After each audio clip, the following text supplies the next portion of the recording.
Hi, my name is Brandon Hatch, and we are located in Orem, Utah, which is just south of Salt Lake City, Utah. The look of the house, which is very important to me, that this product was gonna fit and blend and not look like I had just added it on.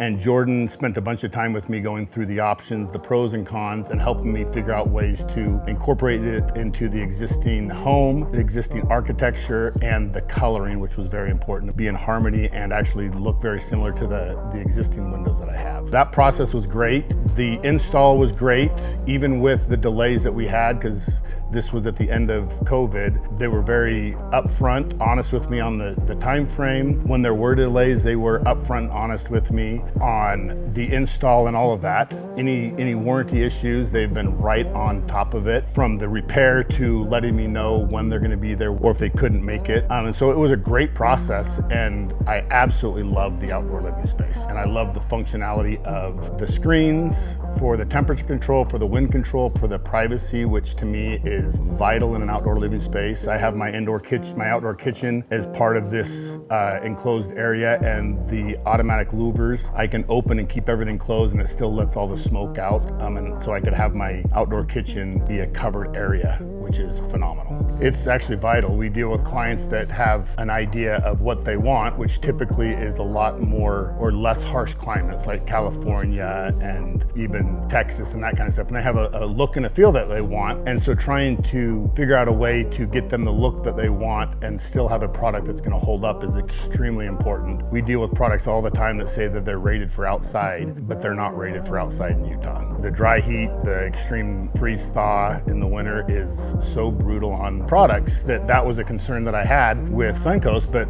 they're out of Canada, and so to know that they can handle the snow load, to know they can handle the extreme cold and the dry heat was vital to me. I've had my product in for maybe a year and a half or so, give or take. It's worked out perfect. I've not had any aging signs, any issues to deal with or to do with the environment, just some warranty adjustment type issues, but nothing to do with the environment itself. And so it's actually great to know that it's meant to deal with Utah's harsh climates. Nothing feels better than this.